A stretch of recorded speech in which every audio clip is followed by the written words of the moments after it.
When Nightingale finished, the room returned to silence, only with the occasional crackle of candle flame.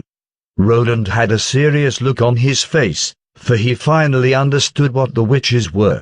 Most of the witches' awakenings occurred during the months of demons, and it was on that day that the gates of hell were opened.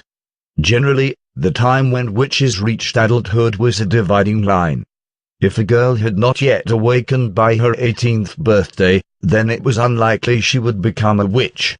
However, the one who awoke before her 18th birthday would suffer the demonic torture on her awakening day every year thenceforth. It seemed that the pain was hard to understand by normal people. As Nightingale spoke about this part, her voice trembled. According to her personal experience, it was like something was trying to escape from you. Each blood vessel and tendon was in distending pain. In the end, blood would seep through your skin and eyeballs would protrude out. If you could survive, the body would slowly recover after 4 or 5 days of rest, or you would die in this torture miserably. Nightingale had witnessed the deaths of many companions. Their body lost the energy to support the power and turned into a massive bulging meatball. Blood mixed with viscera burst out of the body's holes, and then the air turned into black mist.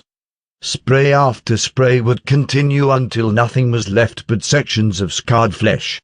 It was why witches were regarded as the embodiment of demons. Ordinary people were terrified when seeing it, and who would care what caused the death? Plus the church added fuel to the fire, claiming that this was what would happen to demons. Over time, the witches became the spokespeople of evil. No matter how outsiders saw it, this torture was real, and it was for this reason that the lives of witches were generally short. As time went on, it got more and more difficult, and as such, many of the witches chose to end their own life. The demonic torture when a witch hit adulthood at the age of 18 was the most difficult hurdle to pass. In fact, prior to this point, the magic within them was incomplete. It was only after reaching adulthood that their power was stabilized. After the magic had stabilized, it would also see an increase, and new branches of the abilities could even be created. Unfortunately, the process of stabilization was extremely painful. The torture of the magical power was so strong that the ordinary adult could not take it, and many witches would die on that day. Hearing that, Roland was silent for a long time before he whispered, "According to the ancient books, the witches have to find Holy Mountain, where they will receive eternal peace and save them from demonic torture. Is that true? No one knows. Holy Mountain only appeared in the legend. However, if we bring them to the Witches' Cooperation Association camp, they'll have a better chance to survive. Over there, they would not have to hide themselves and could live freely. The physical suffering will be much less than that of the past." Roland was vexed because Anna and Nana played an important role in his plan, but he could not bear that they would take tremendous risk for the sake of his plan. "Anna is downstairs. I'll call her over, and if she is willing to go, you can take her with you. As for Nan, I won't see her until tomorrow," he said in a weak voice. "Thank you for your understanding. It seems I didn't misjudge you," Nightingale said as she stood up to give her regards. At this time, Anna had not yet slept, and when Roland called her, she was copying something at a desk. Seeing Roland, she looked surprised. When she was asked to go to his chamber, she followed him without saying a word. When she found there was another person in his room, the girl was shocked. Roland took her hand and introduced them briefly, and then the three sat down around a round table. Nightingale repeated what she had said before.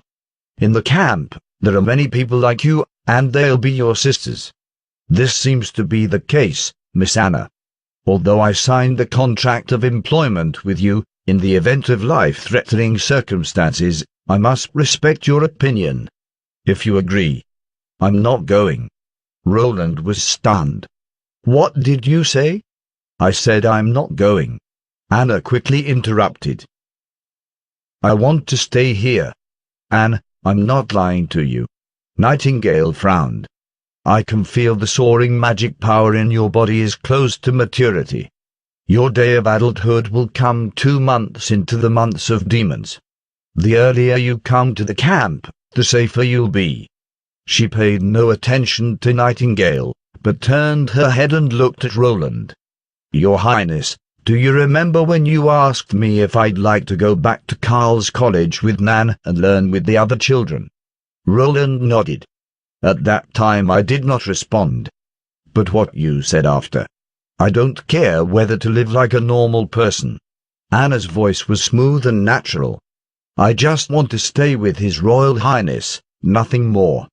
Roland had thought he had understood Anna's mind, but now he realized that he did not understand it at all. He could not see any emotions in her eyes. It was neither dependency nor love. There was nothing to see. Only deep, bottomless tranquility. He remembered the first time they met. Back then her eyes also looked as calm as they were now. The difference was that at this moment her face was full of life, like a blooming flower. Still, she did not fear death, nor did she await it. "The demonic torture won't kill me," said Anne, "and I'll beat it." Nightingale closed her eyes and took a deep breath. "All right, I understand. So then, will you leave us alone?" asked Roland. "No, I'll stay here," she said, pulling on her hood and standing up. "Regardless, the camp won't move until the end of the months of demons." "Why?" Roland was shocked. Did she actually plan to watch them throughout the whole winter? "I don't think that the chicks who haven't yet seen adulthood will understand its danger. I've hung over the edge of death and witnessed the loss of my companions. When that day comes, I'll help her. If—" Nightingale shrugged. "If she should not survive, I have experience in dealing with the funeral." She went to the door, and sheathed her dagger, and kneeled once again in front of Roland. "Then I shall take my leave," she said, and her body gradually disappeared into the dark. The mist did not even leave the slightest trace. Is this Nightingale's ability? Roland pondered. Her silent voice simply makes her a natural assassin. And from how she threw the dagger, she had obviously had the relevant training. Apart from being a group of the same type of people, did the Witch Cooperation Association also assist her with the training? Or was it that she had possessed the skills from her life prior to joining them? The information available about the group was simply too little, and Roland could find nothing useful in his memories. However, Roland had a feeling that he would meet yet again with the group, as long as he continued searching for witches. "It's late. Go back to bed," Roland said as he patted the girl's head. To his surprise, Anna pushed away his hand, and left without saying a word. As she shut the door, the lights were cut off behind her and she was left wrapped in shadow.